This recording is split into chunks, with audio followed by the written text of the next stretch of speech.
Don't worry about that.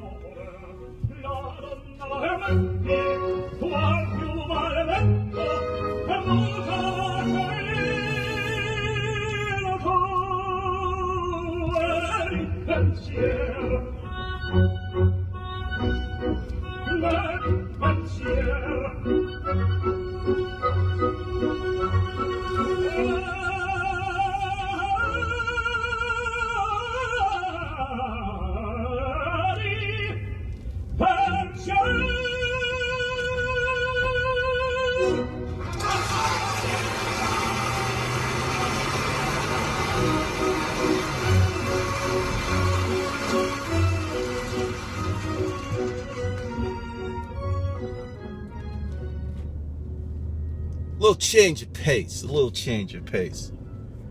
Today's topic is a little different. There's some commentary in the comments that I don't really agree with.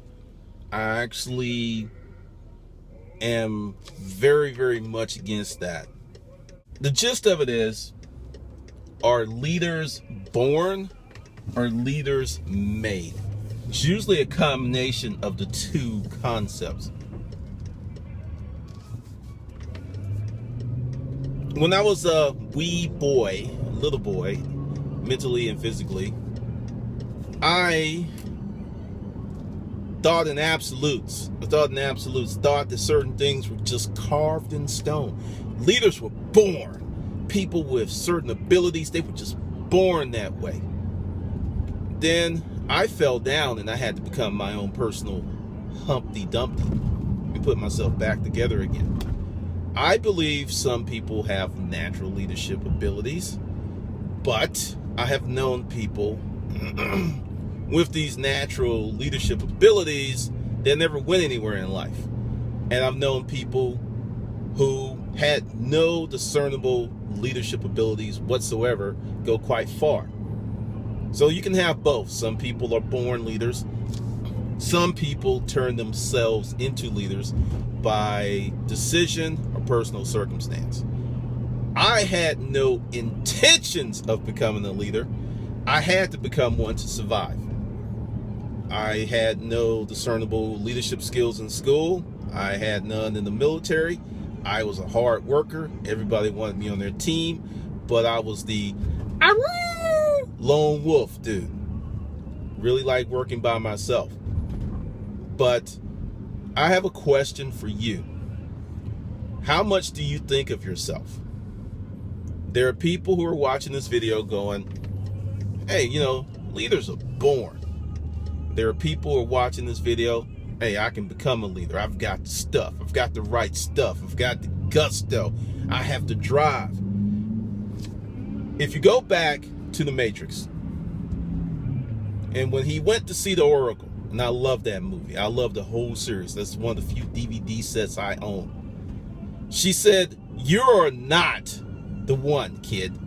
You're not him. You don't have it. You don't possess the magic sauce. And he went away. And he wasn't the one until he made the decision. And in the arc of storytelling, he made the decision due to the love of Trinity and losing her. Therefore, he's like, shit, I need to get my power up to go save my boo. But that is the genesis of this whole thing. Why you want to become a leader? If you want to become a leader because it's the thing to do, you'll probably fail miserably. If you want to become a leader to be a better person, to provide service to your fellow man, because that's what leadership's about. It's a service act. Leadership is a service act. You are taking care of people when no one's taking care of you. That is a sign of leadership. That's like you're shot, but you're making sure all of your men in your troop are taken care of before you sit down. That is leadership. Leadership is writing a book. Leadership is starting a business. There's different forms of leadership, and many people get stuck on big leadership, that, Steve Jobs type leadership, the Bill Gates type leadership, Nelson Mandela, Martin Luther King, Gandhi type leadership. It's so huge, it's so big, it's so awe-inspiring, that you forget the simple act of waking your ass up out of bed on the day that you didn't want to get up, on the day that things were not going right, on the day that you just wanted to roll over, pull the covers over your head, and just say, fuck this day. And you put your feet on the floor, and you get up, and you go ahead and do all of those things that you don't want to do because you don't feel like it. That is leadership. And that's leadership with the most important person in your life, you. Now, many people will have truck with that problem when I said the most important person in your life is you. If you cannot lead yourself, take care of yourself, then at some point you're not going to be good to the people who are you have entrusted their care and emotional well-being to you. You won't be there for them because you're going to burn out at some point. This happens constantly. This happens with parents who go out and get bullshit jobs and work 2, 3, 4, and I'm not insulting anyone. I'm not being indelicate or even impolite. What I'm saying is, as a human being, you only have so much physical capacity. As a human being, your intellect and mental capacity is fucking unlimited, but many people tend to go with the physical because it's showy. You're just like, okay, I went to this third job, I brought in this third check that shows up. But when you're sitting around mentally being a leader, people can't see that sometimes, and it's looked upon as being not that great. Which brings me up to a very important part of leadership. You're going to learn at some point, and the postman has just tried to take me out, you will have to learn at some point how to pacify yourself, how to deal with adversity and not fucking fall apart. That is a testament of leadership, because it doesn't mean that you're not hurt, doesn't mean that you don't care. It means that you have the emotional termini, the strength to keep yourself together when the world is falling apart around your ears. I mean, the world may be on fire, but you still have to keep your wits about yourself. That's a very, very important part of leadership, because a lot of people freak out, come apart, lose it, because they're not leaders. Now, I believe, based on my experiences, that if you really, really want to become a leader, you can. But more important than your want to become a leader is the true why. Why do you want to become a leader? Why do you want that leadership ring on your finger? Why do you want that leadership title? Why? That is more important than the want, because the wants are very surface. You want a new car, you want to be comfortable, you want a new house. Want. Frequently, when the why is extremely immaculate, well-groomed, big, bold, excuse me, over the top, then that want will see the realization of manifestation in your life. It'll come through. But if the why is weak, if it's just very surface, or worse, the why that was given to you by someone else and it's not of your own mind spring, it's probably not going to happen. It's probably not going to happen. Now, there are many people who are saying, well, I don't want to be a leader because it's too much work. And to you, sir, ma'am, I would say you're right. It is an incredible amount of work. And much of it happens when no one is looking. Much of it will not be paid for up front. A great deal of it will be paid on the back end, if you're paid at all. But I have a question for you. What kind of life do you want? Do you want a life that's just ordinary? And when I say ordinary, I'm not talking about comfortable or happy. I'm talking about you have a job you hate. You work with people you don't care for. You go to work and you're 1, 2, 3 jobs to support your family, doing stuff that you really don't feel that's contributing to the world. Each day, there's this gnawing, this gnawing in the pit of your stomach that something's wrong. You can't place your finger on it, because if you did, the reality would shake you up into action, and you're not ready to take action. Not at this juncture. That's ordinary. If you do the research, 50% of the people in the United States of America are poor. 1 out of 10, I believe, 1 out of 10, 1 out of 5 is on some type of government assistance, hence the welfare state. And you got to think about that. Why are so many people barely getting by? Why are so many people scratching out an existence when I live in a universe of abundance? I don't think there's a such thing as limited money. I don't think there's a such thing as limited this, limited. No, it's abundance. It's a matter of how do you develop your leadership abilities to get that abundance? How do you get to it? Because it's there. What tools do you need to develop to pull it in? Because it's there. There's a ton of money circulating in the world, a lot of money. But it goes back to leadership. If in your mind you think that you cannot be a leader because you did not have the innate ability, and things just, your parents had the right genes, and you just came out the womb saying, "Doctor, don't slap my ass, because I'll bitch slap you, because I'm a leader." You didn't come out like that, and you feel for some reason that unless the mythical gods of leadership bless you with something, you won't be a leader.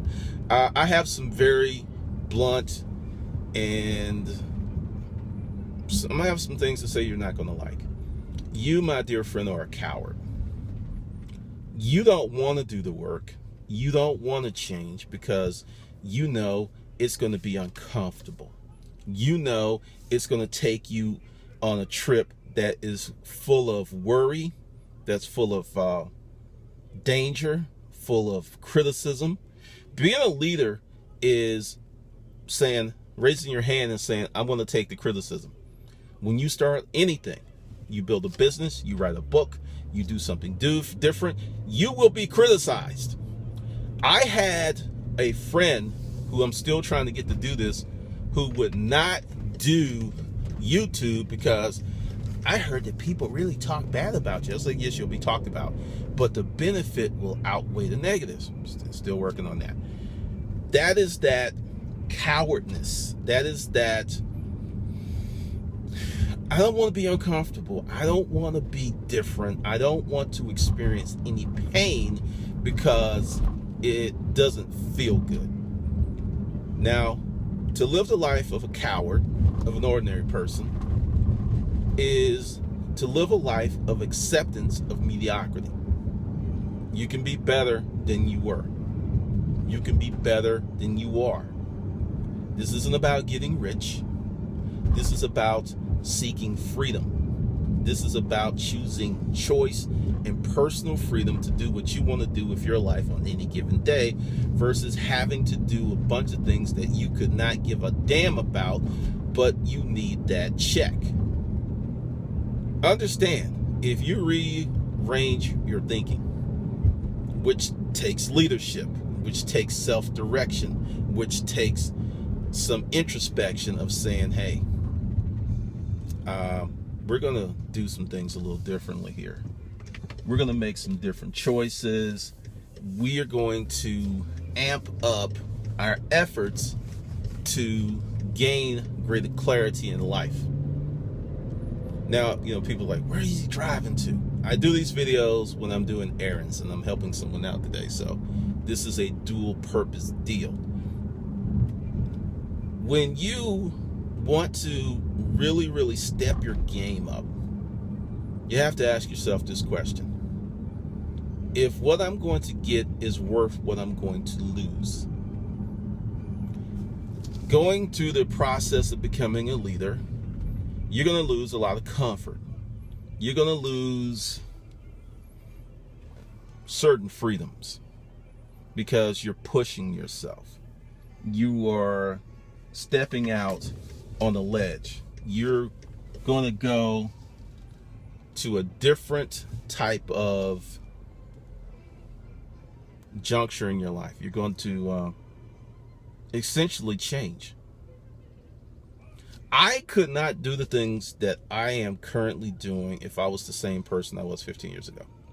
It wouldn't happen, which is another part of leadership. To be more, you have to be something else.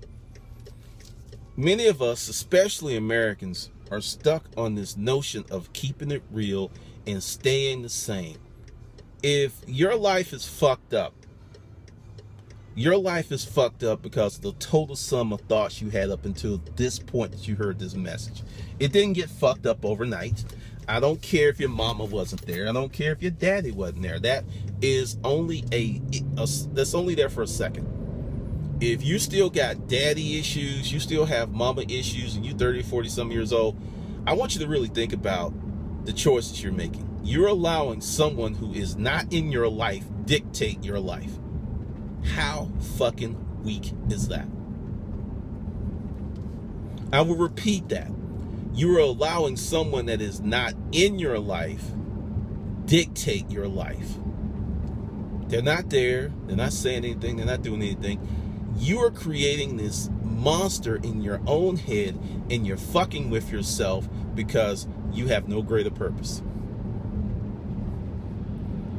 In a short, get the fuck over it.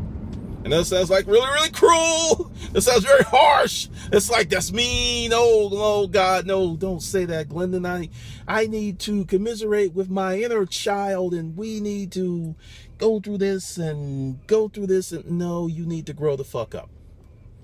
I feel fortunate to have come up through the system before the great self-esteem change. I grew up in the system where when I played, pee-wee football, I got yelled at. I went to school. If you didn't do the things that were correct, you were told about yourself. Not in a, little Johnny, I know you tried your best. No, it was like, okay, you see all this red on here, Cameron? That's the shit that you got wrong. You need to fix that because you're better than that.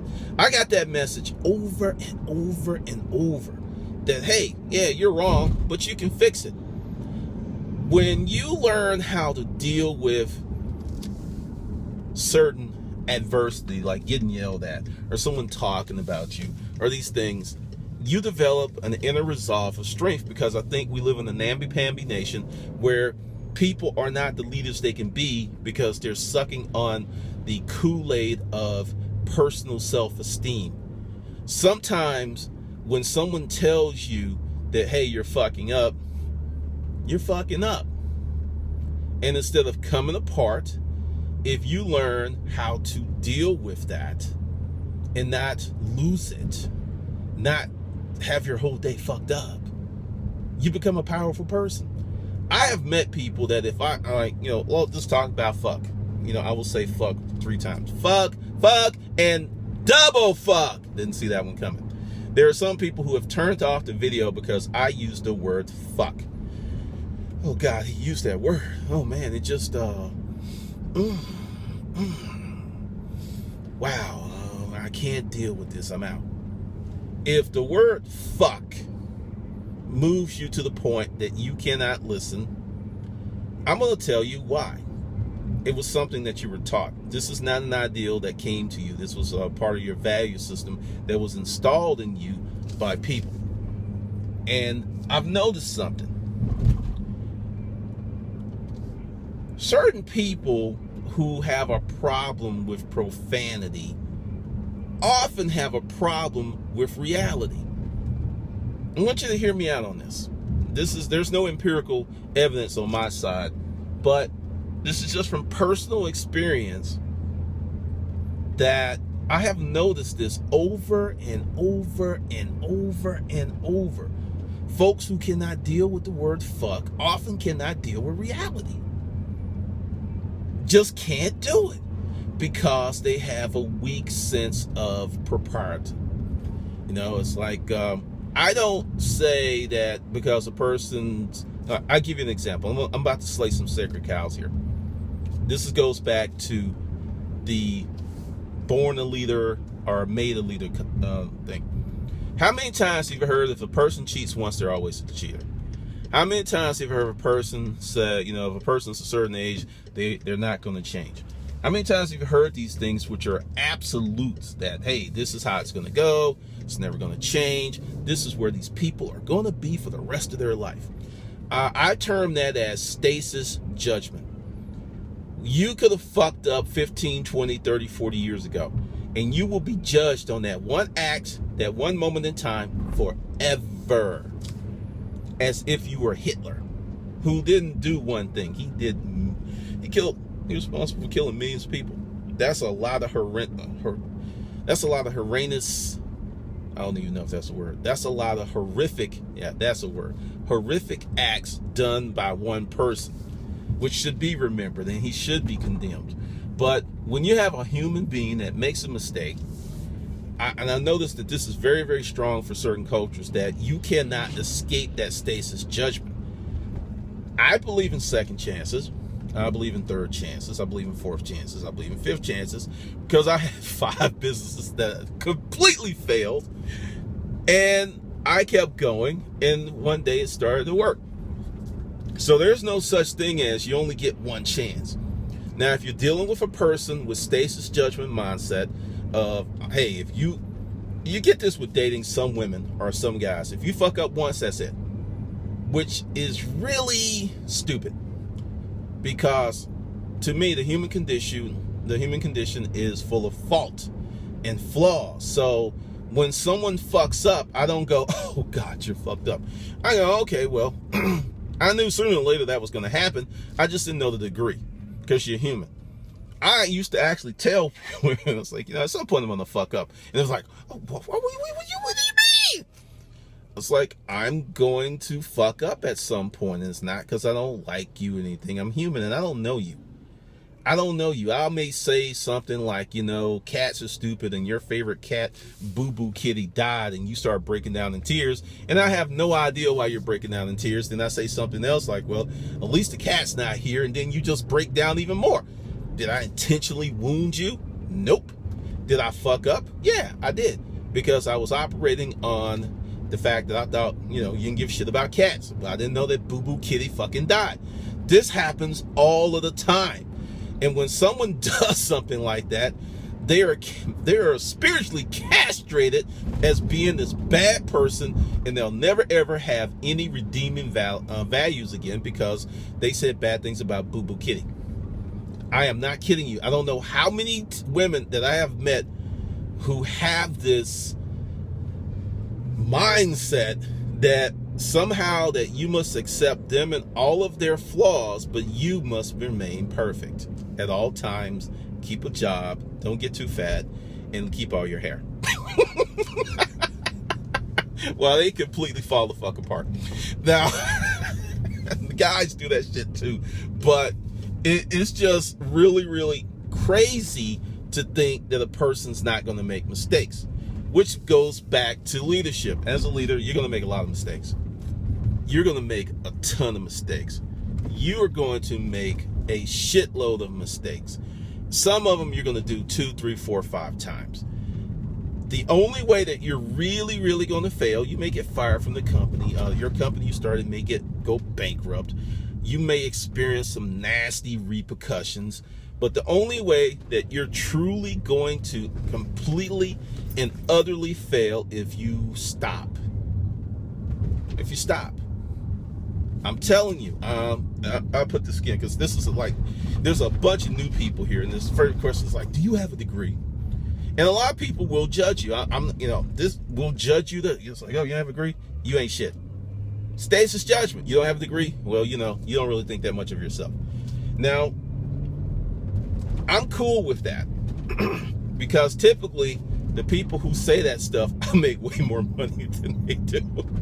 It's kind of funny how frequently that happens. But people have criteria of what you should be with little regard to who you are. And that's very common today. It's extremely common. But this kind of goes back to leadership. If you're a leader, you typically are a thinker. You have to be. Because if you're a thinker, then you may have you have a vision. And if you have a vision, then you have action. And if you have action, you have an energy and enthusiasm. And you can lead people to do things. Now, there's a few people that consider, like, say you get hired for this job and you're like a CEO, right? Or you get hired as a manager. And, you are what I call a positional leader. You're a leader by default. These folks are not following you because they're inspired by you. They're following you because they have to get their paycheck. So that type of leadership is very common, and that type of leadership is often the most fucked up, because you frequently have people in positions and they have deficiencies and blind spots, and they refuse to accept them. I've worked for people like that. At one point in my life, I was like that. I was that person, because it's like, hey, I'm the leader, follow me. Do what I say. That's how we're going to do this. With little regard that if I go ahead and develop myself and become an example of leadership in action, I can get more people to follow me organically than I've ever thought possible. Because when I had, when I owned the company, it was an experiment in myself, and it was an experiment in business. When you own a company, frequently you don't know shit. Frequently, you just had the gumption to go ahead and start that thing. You had the chutzpah, the get up and go ability to start that company. Doesn't mean that you're going to do it perfectly. But once again, this is the grooming of leadership. As you go through it, as you learn from yourself, as you take courses. And this is the thing, I'm a big thing on taking courses, reading books, self-improvement, because there's these geniuses in the world who can figure everything out. There's people like that. I'm not one of them. I need help. And if you are one of those geniuses that can figure everything out, I will ask you to stand up and look around where you live and look at your life. And if it's what you think it should be, okay, you're one of those people. If you're going, no, hell no, my life ain't even close to what I want, you're not one of those people. Because the evidence would be in your life. The greatest truth there is action. There is nothing greater than action. Action is the greatest truth. It tells you everything. You either did the damn thing or you didn't. That's action. You cannot ever hide from it. It is that powerful. But some people try to. With the stasis judgment, it's bad. It's bad. You'll get it from friends. You'll get it from family. I think the most damning of it all is when you do it to yourself. Say you fucked up as a kid. Say you fucked up, yesterday. At some point, you're going to have to deal with that and move on. Otherwise, you are going to stay emotionally at that journey. That's where you're going to stay. You're going to be in that emotional spot forever. You're not going to grow. You're not going to move on. You can be 70 years old with the mind of a 30-year-old. I want you to think about that. You don't want to be 70 years old with the mind of a 30-year-old. You want to be 70 years old with the mind of someone who has lived 70 years and gotten progressively smarter. So you don't want the mind of a 30-year-old. You want the mind of that progressively smarter 70-year-old. That means that you got better. That means that you became a greater force. That means that you grew as a person. Just some food for thought.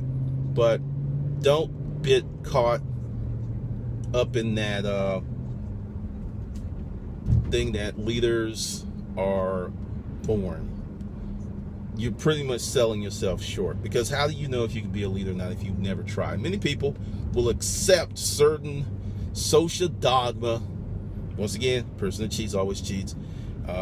They'll never change. Leaders are born. You accept all of that garbage, you are pretty much just bowing down at the dick of failure and sucking with all your might. That's what you're doing. Now, if you like sucking the dick of failure, okay, that's fine.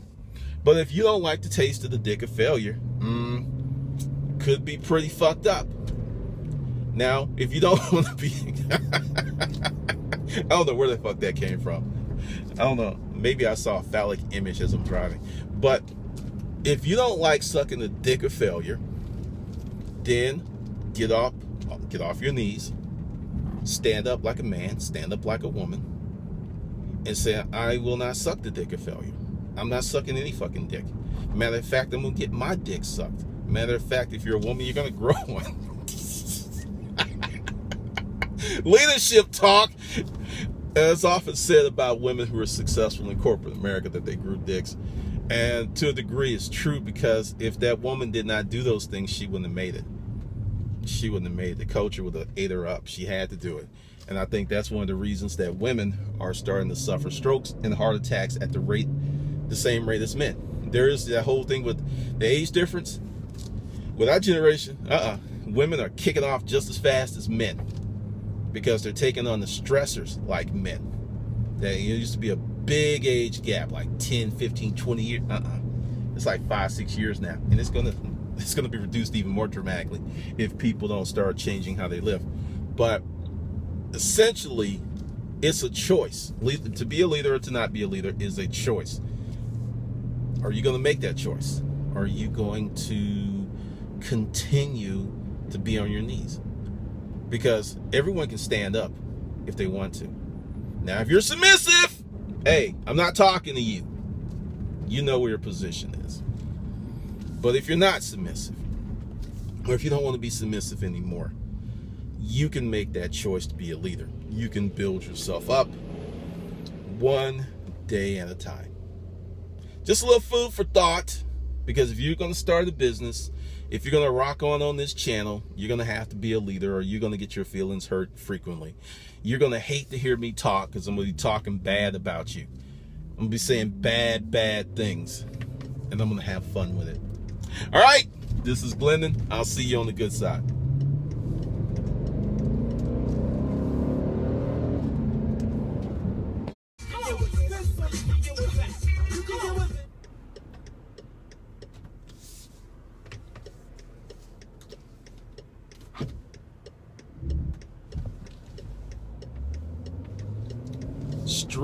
Strange commentary going on the YouTube channel. I'm just going to jump into it. Just straight jump into it. Are leaders born or leaders made? Years ago, before I became educated in the ways of the world, I used to think certain things were carved in stone. Leaders were born. Certain